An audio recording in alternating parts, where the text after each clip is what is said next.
What is going on, Laker Nation? Welcome into this Laker Report. Today, I am your host, Jimmy Crowther, breaking down all the latest rumors surrounding your Los Angeles Lakers. And today we start out with a guy that I genuinely thought we were done with. I thought the Los Angeles Lakers would never have to be discussed with Kawhi Leonard again, but here we are talking about him once again. Of course, he did meet with the Lakers. The Lakers felt, quote-unquote, led on by Kawhi Leonard's free agency decision, and he waited up until the last moment when we were all half asleep to go ahead and decide to sign with the Los Angeles Clippers. But the latest report is that it may have been heavily on the shoulders of Magic Johnson the reason that Kawhi did not sign with LA. Of course, he did meet with Magic, and Magic was doing his best to recruit Kawhi to the Lakers, but he might have done more harm than he did good, because apparently, after Magic decided to leak some information to the media, that's when some problems came about with Kawhi Leonard and his decision with the Lakers. Obviously, he went to the Clippers, he went to the other LA team, and the reason being is because, look, Kawhi, he's a low-key guy. He doesn't like to be in the face of the media all the time, even though this summer he was literally the only headline in the media for like most of the time. He drew out his decision. But Magic is the reason that he was in the media so much when it comes to the Lakers. This was from a source close to the situation. He says, "I truly believe that when Magic started telling the media about the meeting he had with Kawhi and Dennis of course is Uncle Dennis of Kawhi Leonard, that sealed the fate of the Lakers. I think that right there was when Dennis and Kawhi decided we can't trust the Lakers."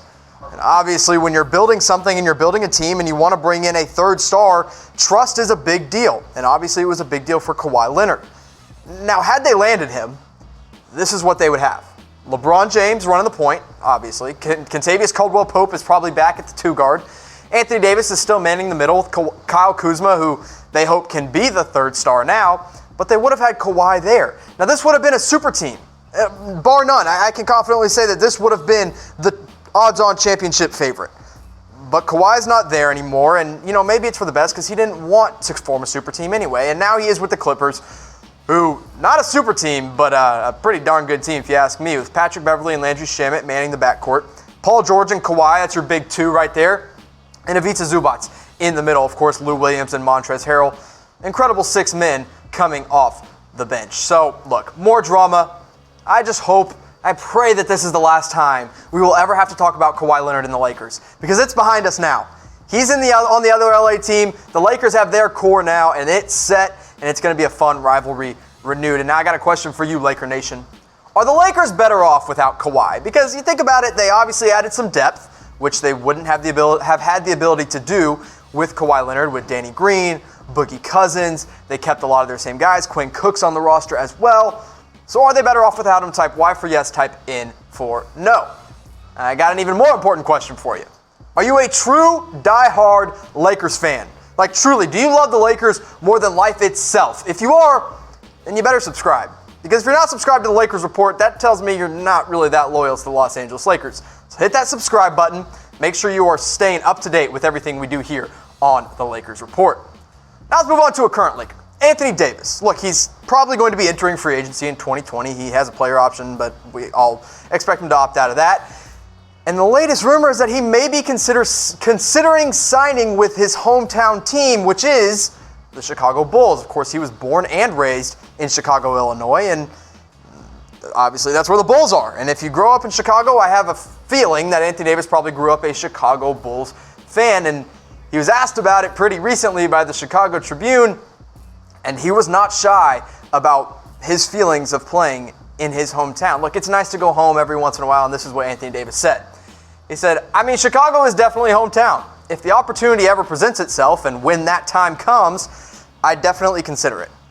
Well, Anthony Davis, the opportunity will present itself next summer when you're a free agent, and that is when the time is coming. So it's definitely going to be considered by Anthony Davis. Now, look, the dude's a monster.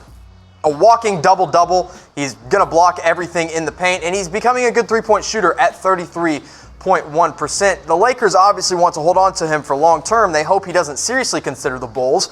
But if he does, I actually like what the Bulls would have in a nice young core going forward. Kobe White, of course, is their new stud point guard out of North Carolina that they just drafted. You got the slam dunk champion in Zach LaVine. Otto Porter, look, he's going to be a free agent this next summer, but for the sake of this exercise here, I'm going to put him in there as a small forward. Lauri Markkanen, who I expect to take a giant leap forward this next season for the Chicago Bulls. And in the middle, you have Anthony Davis. If you're a Chicago Bulls fan, that should excite you. And if you're a Lakers fan, which I know most of you watching are, that should upset you. But I think Anthony Davis is probably going to stay in LA over choosing the Chicago Bulls because you already got a good thing going in LA, AD. Why go and try to build something new? You've already tried being the guy in one place in New Orleans. It didn't work out. Now you can be, quote unquote, the guy, but you have other guys around you better here in Los Angeles than you would in Chicago. Now, Chicago is AD's hometown. My hometown, Plano, Texas, right outside of Dallas. I want to know what your hometown is. Let me know in the comment section below. Are you from Los Angeles? Where are you from? Put it down in the comment section. Let me know what your hometown is. Now let's move on to Kostas Antetokounmpo, the newest Laker. Obviously, he was claimed by LA after being waived by the Dallas Mavericks just last week. He's on a two-way contract, which, if you're not familiar, I'll dumb it down for you. Basically, you can spend half the season with the G League, and you spend half the season in the NBA, and as he was waived, it doesn't take up an actual roster spot. So the Lakers were like, hey, why not? They went ahead and claimed Kostas off the waiver wire. Look, he only played in 2 NBA games last season for the Mavs, and they were in meaningless minutes. So we're taking his G League stats. He played for the Texas Legends over in Frisco, Texas. 10.6 points per game, 6.2 rebounds, and 24.4% from 3. Kostas is not his brother, to say the least. I mean, G League stats, if you want to be an NBA player, you got to do better than 10 and 6 and 24% from 3. Kostas isn't an NBA player by any means. But all of this may be to recruit someone else. We'll get there in just a minute. I got a new question. Who is the better Antetokounmpo? Now, I didn't include Giannis here because he would obviously take the cake over these two.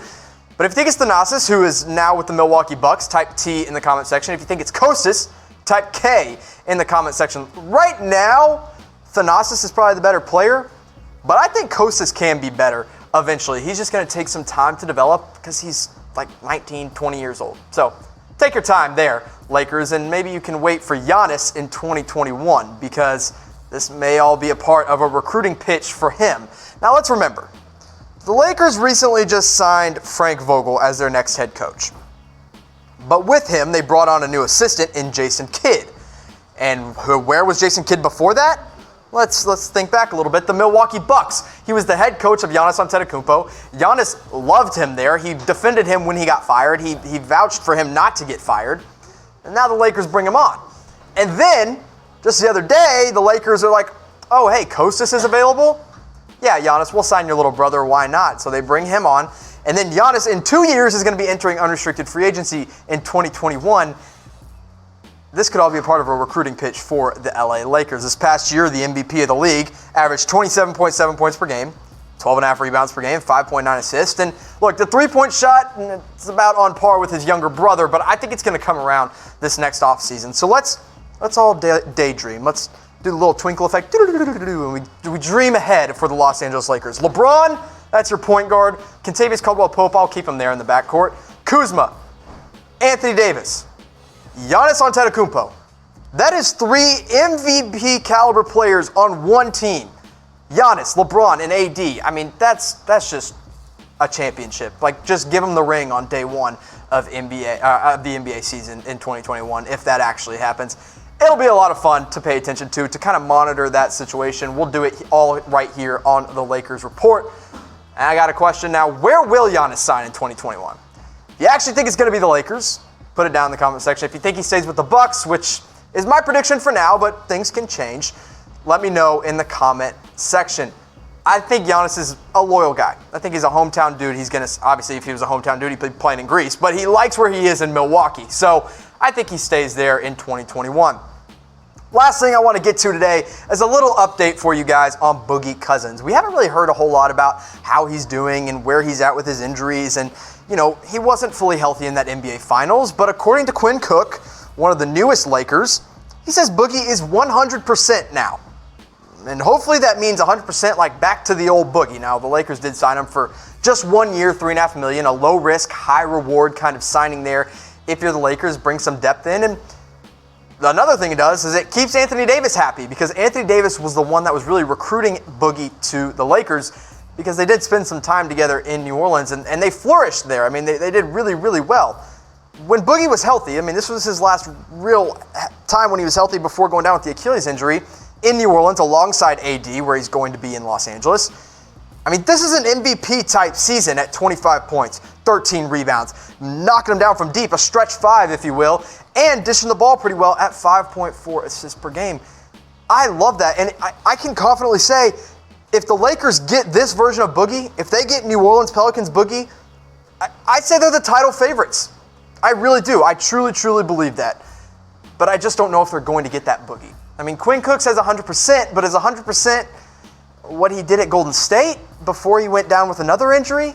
Because it wasn't that impressive at just 16 points per game, 8 rebounds, 4 assists. You know, for a regular NBA center, that's pretty good. But for a guy that was at one time an absolute all-star, that's not what you want. So for Boogie's sake, for the Lakers' sake, I'm hoping that 100% from Quinn Cook means DeMarcus Cousins is coming in like he did in New Orleans. Maybe it's a lot to expect, but it'd be great for both him and the Lakers. So should Boogie start next season, or should he come off the bench? If you think he should start right away, type S in the comment section. If you think he needs to come off the bench, type B. I'll say come off the bench to start the year, but maybe he works himself into that starting role.